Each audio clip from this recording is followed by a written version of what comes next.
ìbá ti kẹ́rù mi sígbó.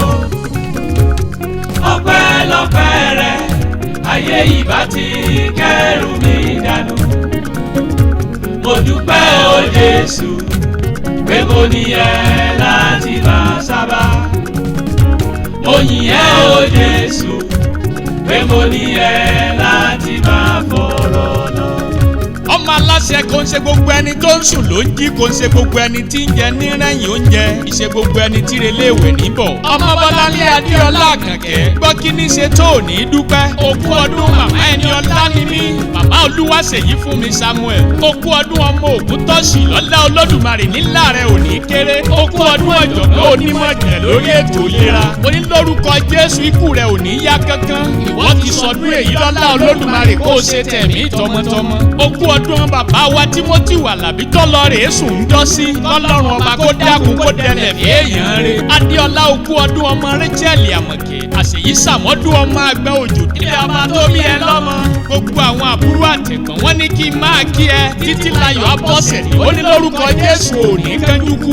Bámidélé Afọlákẹ́mi ó ní lórúkọ Jésù ikú rẹ̀ ò ní yá kankan. Àgbẹ̀ ewu ní tirẹ̀ àdàgbà ó mu nítòsí àgbórá kòrò tì í. Tèmítọ́pẹ́ Akéwùmí ó nígbà lé rẹ̀ ìléni èléni àwọlé rẹ̀ ìléni èléni lọ́lá Olúwa. Àwọn àbúrò tó ní kí n kí ẹ bẹ̀rẹ̀ látòrí ìbùkún Olúfúnkẹ́.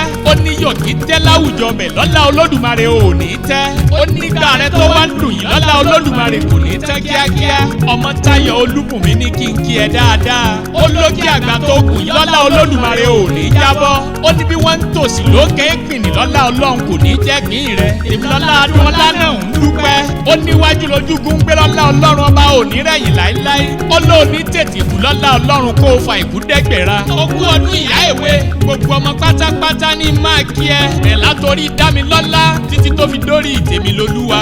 Gbogbo wọn ní kí n kí ẹ, wọn ní kí n kí ẹ kì í délédélé, wọn ní kí relé bàbá rẹ tó bí ẹ lọ́mọ. Ọyá jára kan òjò dárelé bàbá rẹ tó bí ẹ lọ́mọ. Ilé ọmọ Olúbàmèsì ọmọ ọgọ́, ilé ọmọ adọ́jọ́ kú ọgbà ìsìnkọ̀ lọ́yìn, ọmọ òòsà ìsọlọ́rọ̀ sí kàkà, ilé ọmọ ọ̀sẹ̀ àríjẹ sí wẹ́rẹ́. Ẹ̀kún ẹ fún o, okú ọdún ọmọ Olúpè àmbẹ̀, ilé ọmọ òbébé sọ̀pọ̀ ìsára, ewu ọmọ ayọ̀ nínú orin má farapa, ilé ọmọ òpólé kọ́rùwé, ògiri kọ́là ń gbòǹgbò, ilé ọmọ Kéṣù ọ̀wẹ́rẹ́ nẹ́kú, ó ní èyí kọ̀mù ó ní ẹrú iṣu ni. Adéọlá okú ọdún ọmọ ọba Àgùnlóyè, ilé ọmọ tí à ń gbélé kan òdi àwọn kódirẹ, okú ọdún ọmọ kú kó sí aláró, ilé ọmọ gẹlẹ lára kú kálé kó kẹ́ni, ìsàmọ́dún ọmọ àtàràdìsà, ilé ọmọ ajá ń sàjájù lójú oorun, ewu ọlọ́mọ bá ń gbóná tarẹ̀ ń gbóná, ilé ọmọ abìjà lọ́jọ́ ní lẹ́sẹ̀ bí èsì sí, ewu ọlọ́mọ agbásọ bí agogo, àṣèyí sàmọ́dún ọmọ àdá ìsọ́bọ̀lọ̀, ewu ọlọ́mọ àgọ́mìnirajà ìtúbẹ̀sù o, ilé o ẹ̀kúmọ lọ́ba ẹ̀kúmẹ̀sì lé baba tó bí ẹ lọ́mọ, ọ̀yá járe gógílà járe lú ọlọ́lá, ìgógílà sùúrù ọkọ̀ lú bàǹtàbàǹtà, ẹ̀ńbẹ́ ìlọmọ owó yẹlé ọmọ òsì yẹ̀ta ọmọ òsì òyọmọ èyí, lé baba yín òtòsí ló ṣubú lọ́jà lábàfẹ̀rí sí, olówó lé baba yín bá ṣubú lọ́jà ariwo ni wọ́n fi ta, òkú ọdún ọmọ ẹ̀ẹ́dígbọ́n bàbá tẹ̀mí taré ìwúlò yẹ lẹ́jọ́ bàbá tí yín kú sóko ó dápọn òkú bá dọ̀ràn sí baálẹ̀ lọ́rùn, òkú ọdún ọmọ ìgbógúlà ẹ̀ńbí wọ́n lọ máa rùkú olókùn mọ́ sí i ìwọ lọ máa rùkú olókùn mọ́mọ́. Ọmọ Bọ́láńlé báyé bá gbà mí ọlọ́ngbọ́n mo lè kí ẹ dọ̀la Adéọlá Àkànkẹ́ ọ̀yá tẹ́wọ́ jẹ́ ń súre fún ẹ. Mo ní agbédí eléèdì bọ̀rùn báyé bá gbédì rẹ kalẹ̀ ara ni wọ́n máa fi san. Lórúkọ Jésù ìwọ ò ní tètè kú kí wọ́n ó lè ṣèyí tó pọ̀. Mo ní omi tán lára ẹja owó ò ní wọ́n ẹ.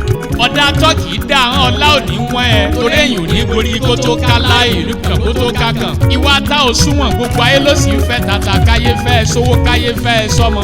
Ọdọọdún làárọ̀ ogún ọdọọdún làárọ̀ wùsọ̀ ọdọọdún làárọ̀ mi lórí àtẹ̀kárí ẹni rere ló lá Ọlọ́run. Gbogbo ẹ̀gbọ́n àtàwọn àbúrò àtàwọn ọmọ. Àwọn gan ni wọ́n ní kí n fèyí kédédélé Ọmoalase ló kọ tèmi. Àlàbá yín tí ò ní bèjì rí ó nẹ́rìí bára wa ṣe ẹjẹ́ àjọ sàmì ẹ̀.